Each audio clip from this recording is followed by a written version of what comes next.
Section 26. 26th Lecture. General Theory of the Neuroses. The Libido Theory and Narcissism. Repeatedly in the past, and more recently, we have dealt with the distinction between the ego instincts and the sexual instincts. At first, suppression taught us that the two may be flatly opposed to each other, that in the struggle, the sexual instincts suffer apparent defeat and are forced to obtain satisfaction by other regressive methods, and so find the compensation for defeat in their invulnerability. After that, we learned that at the outset, both have a different relation to the educator. Necessity, so that they do not develop in the same manner, and do not enter into the same relationship with the principle of reality. We come to realize that the sexual instincts are much more closely allied to the emotional condition of fear than the ego instincts. This result appears incomplete only in one respect, which, however, is most important. For further evidence, we shall mention the significant fact that non-satisfaction of hunger and thirst, the two most elementary instincts of self-preservation, never result in their reversal into anxiety, while the transformation of unsatisfied libido into fear is, as we have heard, one of the best known and most frequently observed phenomena. No one can contest our perfect justification in separating the ego from sexual instincts. It is affirmed by the existence of sexual desire, which is a very special activity of the individual. The only question is, what significance shall we give to this distinction? How decisive is it?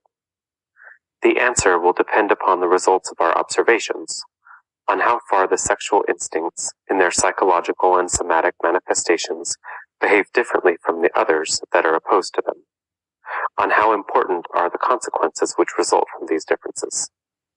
We have, of course, no motive whatever for insisting upon a certain intangible difference in the character of the two groups of instincts. Both are only designations of the sources of energy of the individual. The discussion as to whether they are fundamentally of the same or of a different character, and if the same, when it was that they separated from one another, cannot profit by the conceptions, but must deal rather with the underlying biological facts. At present, we know very little about this, and even if we knew more, it would not be relevant to our analytic task. Obviously, we should gain slight profit if, following the example of Jung, we were to emphasize the original unity of all instincts, and were to call the energy expressed in all of them libido. Since the sexual function cannot be eliminated from psychic life by any device, we are forced to speak of sexual and asexual libido. As in the past, we rightly retain the name libido for the instincts of sexual life. I believe, therefore, that the question, how far the justifiable distinction of the instincts of sex and of self-preservation may be carried, is of little importance for psychoanalysis, and psychoanalysis is moreover not competent to deal with it. From a biological standpoint, there are, to be sure, various reasons for believing that this distinction is significant. Sexuality is the only function of the living organism which extends beyond the individual and sees to his kinship with the species. It is undeniable that its practice does not always benefit the individual as do his other performances. For the price of ecstatic pleasures, it involves him in dangers which threaten his life and frequently cause death. Probably peculiar metabolic processes, different from all others, are required to maintain a part of the individual life for its progeny. The individual who places himself in the foreground and regards his sexuality as a means to his gratification is, from a biological point of view, only an episode in a series of generations, a transient appendage to a germplasm which is virtually endowed with immortality, just as though he were the temporary partner in a corporation which continues to persist after his death. For psychoanalytic explanation of neuroses, however, there is no need to enter upon these far-reaching implications. By separate observation of the sexual and the ego instincts, we have gained the key to the understanding of transference neuroses. We were able to trace them back to the fundamental situation where the sexual instinct and the instinct of self-preservation had come in conflict with one another, or biologically, although not so accurately, expressed where the part played by the ego, that of independent individuality, was opposed to the other, that of a link in a series of generations. Only human beings are capable of such conflict, and therefore, taken all in all, neurosis is the prerogative of man and not of animals. The excessive development of his libido and the elaboration of a varied and complicated psychic life thus made possible appear to have created the conditions prerequisite for conflict. It is clear that these conditions are also responsible for the great progress that man has made beyond his kinship with animals. The capacity for neurosis is really only the reverse side of his talents and gifts. But these are only speculations, which divert us from our task. Until now, we worked with the impulse that we can distinguish the ego and the sexual instincts from one another by their manifestations. We could do this without difficulty in the transference neuroses. We called the accumulation of energy which the ego directed toward the object of its sexual striving libido, and all others which proceeded from the instincts of self-preservation, interest. We were able to achieve our first insight into the workings of psychic forces by observing the accumulation of the libido, its transformations, and its final destiny. The transference neuroses furnished the best material for this. But the ego, composed from various organizations, their construction and functioning, remained hidden, and we were led to believe that only the analysis of other neurotic disturbances would raise the veil. Very soon, we began to extend these psychoanalytic conceptions to other conditions. As early as 1908, K. Abraham asserted, after a discussion with me, that the principal characteristic of dementia praecox, which may be considered one of the psychoses, is that there is no libidinous occupation of objects, the psychosexual differences between hysteria and dementia praecox. But the question arose, what happens to the libido of the demented, which is diverted from its objects? Abraham did not hesitate to give the answer. Quote, "It is turned back upon the ego, and this reflected turning back is the source of the megalomania in dementia praecox. This hallucination of greatness is exactly comparable to the well-known overestimation of the objects habitual to lovers." So, for the first time, we gained an understanding of psychotic condition by comparing it with the normal course of love. These first interpretations of Abraham's have been maintained in psychoanalysis and have become the basis of our attitude toward the psychoses. Slowly, we familiarized ourselves with the idea that the libido, which we find attached to certain objects, which expresses a striving to attain gratification from these objects, may also forsake them and put in their place the person's own ego. Gradually, these ideas were developed more and more consistently. The name for this placing of the libido, Narcissism, was borrowed from one of the perversions described by P. Naka. In it, the grown individual lavishes upon his own body all the affection usually devoted to some foreign sex object. We reflected that if such a fixation of libido on one's own body and person instead of on some external object exists, this cannot be an exceptional or trivial occurrence. It is much more probable that this narcissism is the general and original condition out of which the love for an object later develops, without, however, necessarily causing narcissism to disappear. From the evolutionary history of object libido, we remembered that in the beginning, many sex instincts seek autoerotic gratification, and that this capacity for autoeroticism forms the basis for the retardation of sexuality in its education to conformity with fact. And so, autoeroticism was the sexual activity of the narcissistic stage in the placing of the libido. To be brief, we represented the relation of the ego libido to the object libido in a way which I can explain by an analogy from zoology. Think of the simplest forms of life, which consist of a little lump of protoplasmic substance which is only slightly differentiated. They stretch out protrusions, known as pseudopodia, into which the protoplasm flows. But they can withdraw these protrusions and assume their original shape.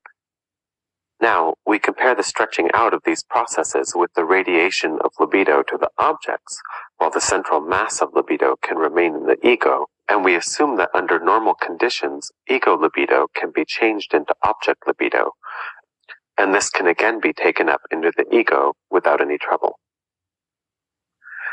With the help of this representation, we can now explain a great number of psychic conditions, or, to express it more modestly, describe them in the language of the libido theory. Conditions that we must accredit to normal life, such as the psychic attitude during love, during organic sickness, during sleep. We assumed that the conditions of sleep rest upon withdrawal from the outer world and concentration upon the wish to sleep. The nocturnal psychic activity expressed in the dream we found in the service of a wish to sleep, and, moreover, governed by wholly egoistic motives. Continuing in the sense of libido theory, sleep is a condition in which all occupations of objects, the libidinous as well as the egoistic, are given up and are withdrawn into the ego. Does this not throw a new light upon recovery during sleep and upon the nature of exhaustion in general? The picture of blissful isolation in the intrauterine life, which the sleeper conjures up night after night, thus also completes the picture from the psychic side. In the sleeper, the original condition of libido division is again restored, a condition of complete narcissism in which libido and ego interest are still united and live indistinguishably in the self-sufficient ego. We must observe two things. First, how can the conceptions of narcissism and egoism be distinguished? I believe narcissism is the libidinous complement of egoism. When we speak of egoism, we mean only the benefits to the individual. If we speak of narcissism, we also take into account his libidinous satisfaction. As practical motives, the two can be followed up separately to a considerable degree. One can be absolutely egoistic and still have strong libidinous occupation of objects, insofar as the libidinous gratification by way of the object serves the needs of the ego. Egoism will then take care that the striving for the object results in no harm to the ego. One can be egoistic and at the same time excessively narcissistic, i.e., have very slight need of an object. This need may be for direct sexual satisfaction, or even for those higher desires, derived from need, which we are in the habit of calling love as opposed to sensuality. In all of these aspects, egoism is the self-evident, the constant, and narcissism the variable element. The antithesis of egoism, altruism, is not the same as the conception of libidinous occupation of objects. Altruism differs from it by the absence of desire for sexual satisfaction. But in the state of being completely in love, altruism and libidinous occupation with an object clash. The sex object as a rule draws upon itself a part of the narcissism of the ego. This is generally called sexual overestimation of the object. If the altruistic transformation from egoism to the sex object is added, the sex object becomes all-powerful. It has virtually sucked up the ego. I think you will find it a pleasant change if, after the dry fantasy of science, I present to you a poetic representation of the economic contrast between narcissism and being in love. I take it from the Westostliche Divans of Goethe. Suleika. Conqueror and serf and nation, they proclaim it joyously. Mankind's loftiest elation shines in personality. Life's enchantment lures and lingers, of yourself is not afar. All may slip through passive fingers, if you tarry as you are. Hatem. Never could I be thus ravished, other thoughts are in my mind. All the gladness earth has lavished, in Suleika's charms I find. When I cherish her, then only, dearer to myself I grow. If she turned to leave me lonely, I should lose the self I know. Hatem's happiness were over, but his changeling soul would glide into any favored lover, whom she fondles at her side.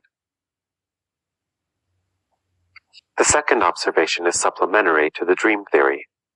We cannot explain the origin of the dream unless we assume that the suppressed unconscious has achieved a certain independence of the ego. It does not conform to the wish for sleep and retains its hold on the energies that have seized it, even when all the occupations with objects dependent upon the ego have been released for the benefit of sleep. Not until then can we understand how this unconscious can take advantage of the nocturnal discontinuance or deposition of the censor, and can seize control of fragments left over from the day to fashion a forbidden dream wish from them. On the other hand, it is to the already existing connections with these supposed elements that these fragments owe a part of the resistance directed against the withdrawal of the libido and controlled by the wish for sleep.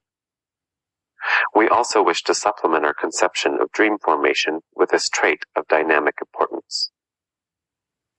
Organic diseases, painful irritations, inflammation of the organs create a condition which clearly results in freeing the libido of its objects. The withdrawn libido again finds itself in the ego and occupies the diseased part of the part. We may even venture to assert that under these conditions, the withdrawal of the libido from its objects is more conspicuous than the withdrawal of egoistic interest from the outside world.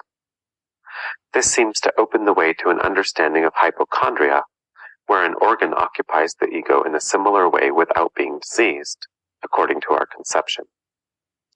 I shall resist the temptation of continuing along this line, or of discussing other situations which we can understand or represent through the assumption that the object libido travels to the ego. For I am eager to meet two objections, which I know are absorbing your attention.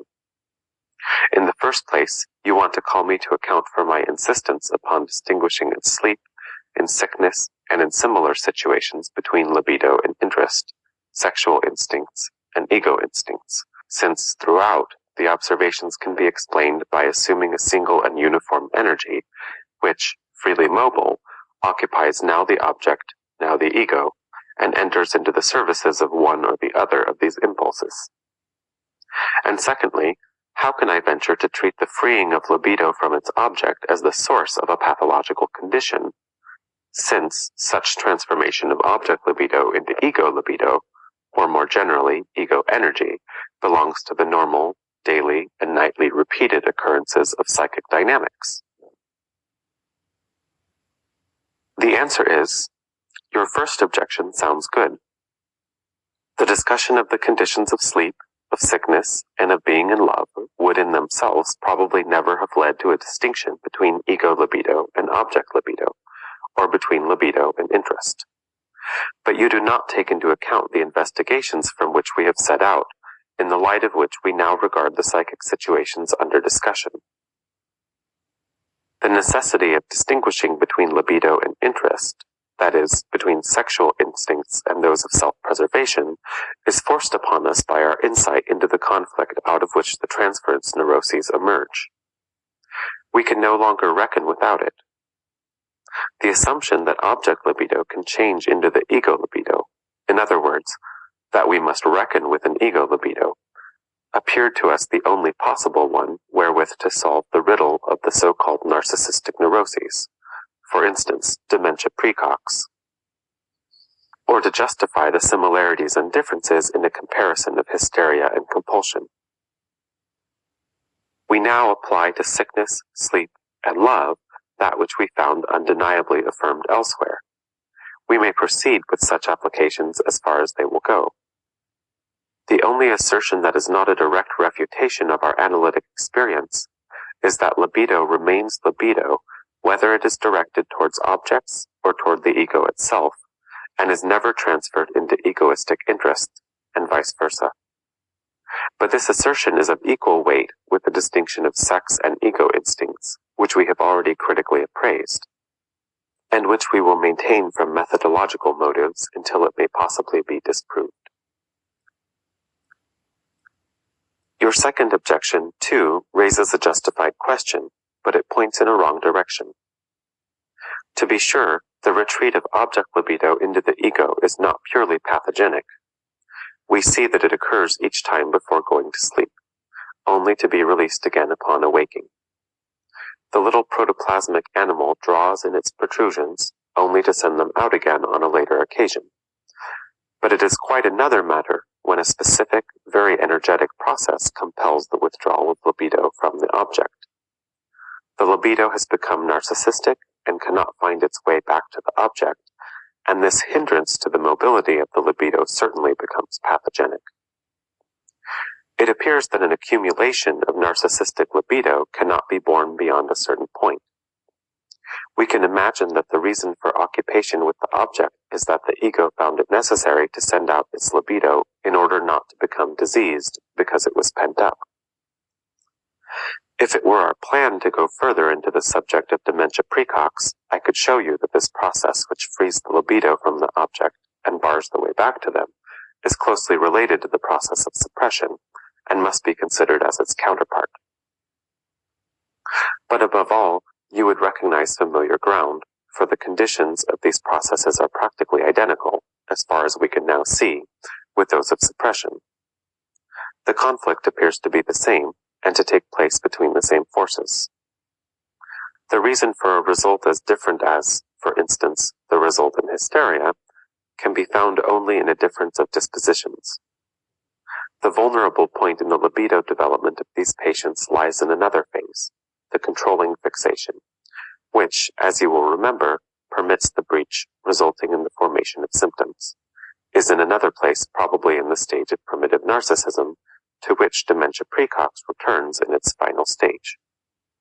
It is noteworthy that for all the narcissistic neuroses, we must assume fixation points of the libido which reach back into far earlier phases of development than in cases of hysteria or compulsion neuroses.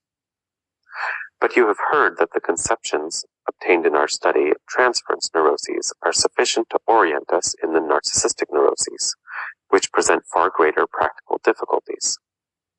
The similarities are considerable. It is fundamentally the same field of observation. But you can easily imagine how hopeless the explanations of these conditions, which belong to psychiatry, appear to him who is not equipped for this task with an analytical knowledge of transference neuroses. The picture given by the symptoms of dementia praecox, which, moreover, is highly variable, is not exclusively determined by the symptoms. These result from forcing the libido away from the objects and accumulating it in the ego in the form of narcissistic libido.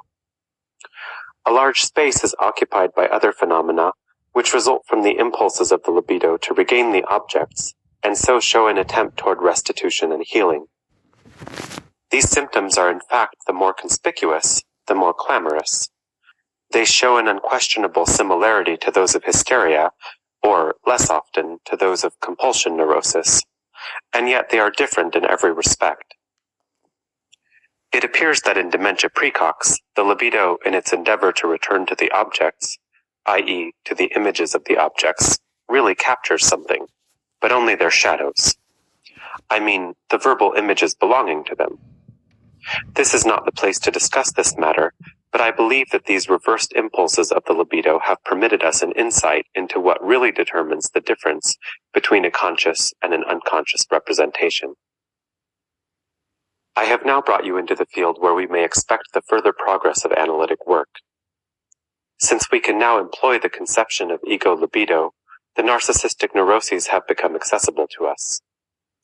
We are confronted with the problem of finding a dynamic explanation of these conditions, and at the same time of enlarging our knowledge of psychic life by an understanding of the ego.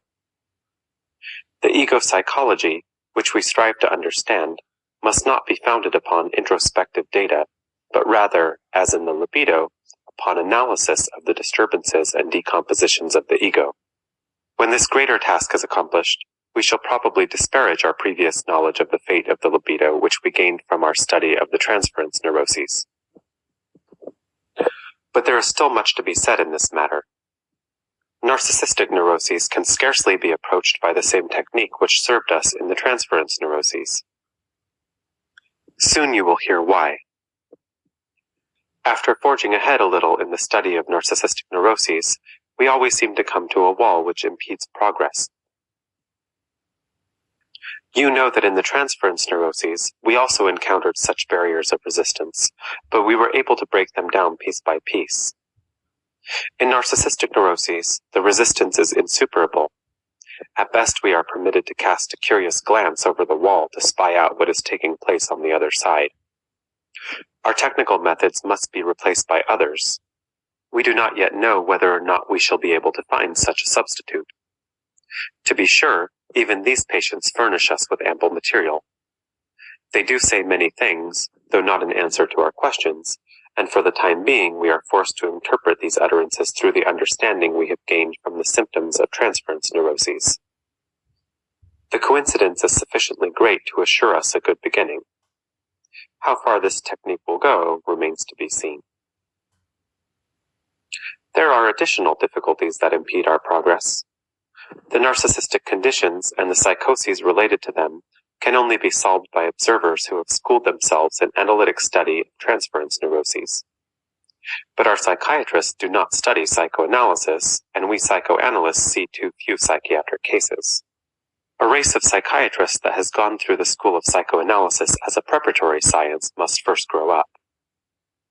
The beginnings of this are now being made in America, where many leading psychiatrists explain the teachings of psychoanalysis to their students, and where many owners of sanatoriums and directors of institutes for the insane take pains to observe their patients in the light of these teachings. But even here, we have occasionally been successful in casting a glance over the narcissistic wall, and I shall tell you a few things that we think we have discovered. The disease of paranoia, chronic systematic insanity, is given a very uncertain position by the attempts at classification of present-day psychiatry. There is no doubt of its close relationship to dementia praecox. I once was so bold as to propose that paranoia and dementia praecox could be classed together under the common name of paraphrenia. The types of paranoia are described according to their content as megalomania, the mania of persecution, erotomania, mania of jealousy, etc. From psychiatry, we do not expect attempts at explanation.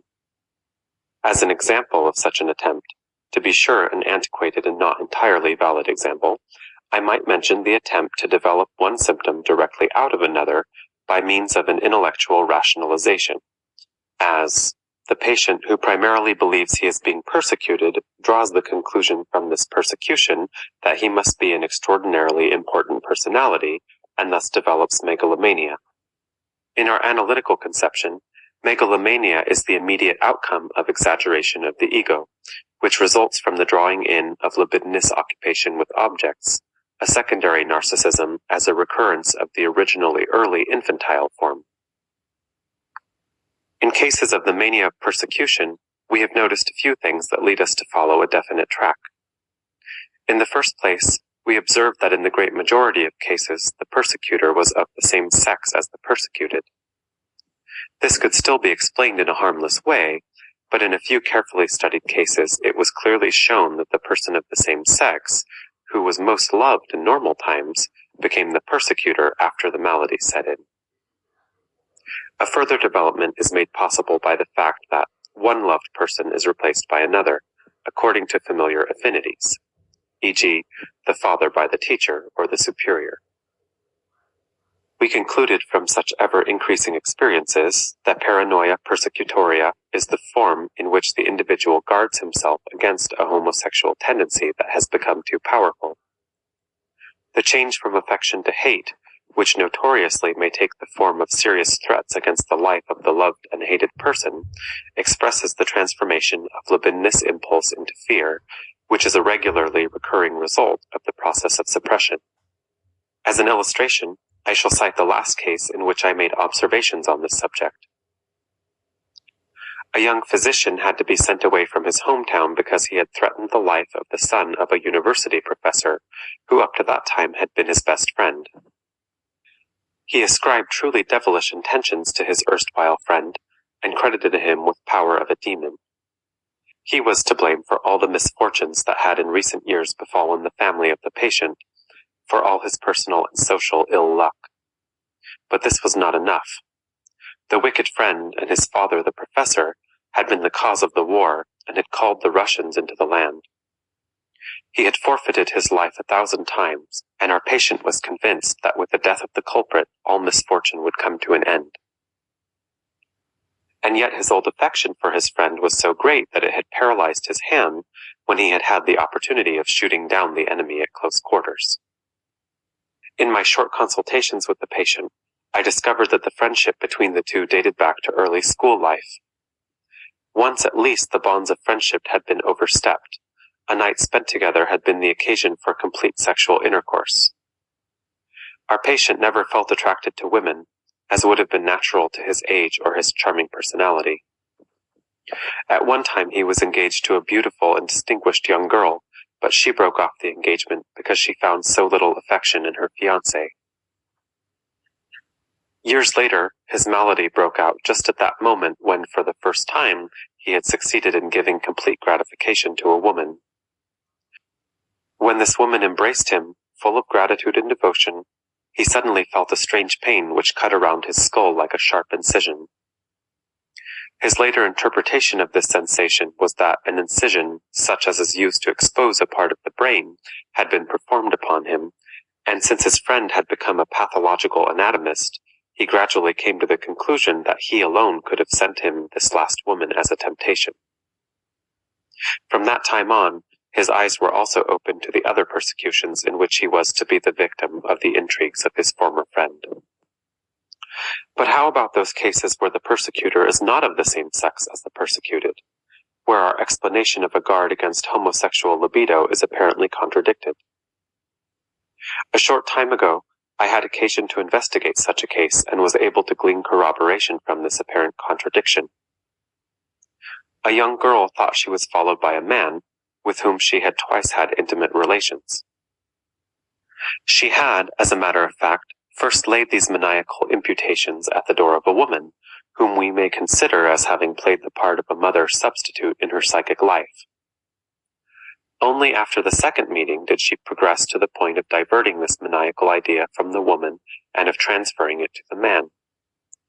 The condition that the persecutor must be of the same sex was also originally maintained in this instance.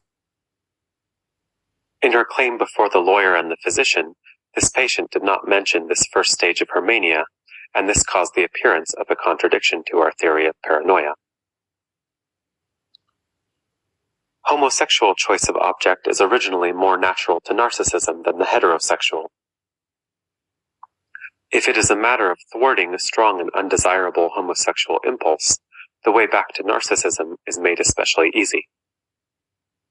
Until now, I have had very little opportunity of speaking to you about the fundamental conditions of love life, so far as we know them, and now I cannot make up for lost time.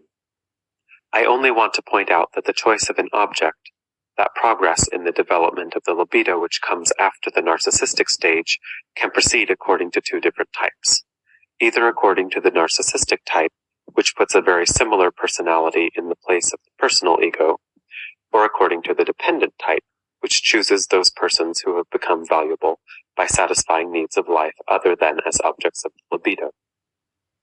We also accredit a strong fixation of the libido to the narcissistic type of object choice when there is a disposition toward manifest homosexuality.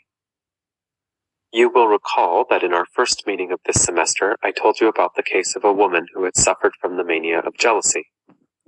Since we are so near the end, you certainly will be glad to hear the psychoanalytic explanation of a maniacal idea. But I have less to say about it than you expect. The maniacal idea, as well as the compulsion idea, cannot be assailed by logical arguments or actual experience. This is explained by their relation to the unconscious, which is represented by the maniacal idea or the compulsion idea, and held down by whichever is effective. The difference between the two is based upon respective localization and dynamic relations of the two conditions. As in paranoia, so also in melancholia, of which, moreover, very different clinical forms are described. We have discovered a point of vantage which will yield us an insight into the inner structure of the condition. We realize that the self-accusations with which these melancholic patients torture themselves in the most pitiless way really apply to another person, namely, the sex object which they have lost, or which through some fault has lost value for them. From this, we may conclude that the melancholic has withdrawn his libido from the object. Through a process which we designate as narcissistic identification, the object is built up within the ego itself, is, so to say, projected upon the ego. Here I can give you only a descriptive representation, as yet without reference to the topical and dynamic relations. The personal ego is now treated in the same manner as the abandoned object, and suffers all the aggression and expressions of revenge which were planned for the object. Even the suicidal tendencies of melancholia are more comprehensible when we consider that this bitterness of the patient falls alike on the ego itself and on the object of its love and hate. In melancholia, as well as in other narcissistic conditions, a feature of emotional life is strikingly shown, which, since the time of Bleuler, we have been accustomed to designate as ambivalence. By this, we mean that hostile and affectionate feelings are directed against one and the same person. I have, in the course of these discussions, unfortunately not been in a position to tell you more about this emotional ambivalence.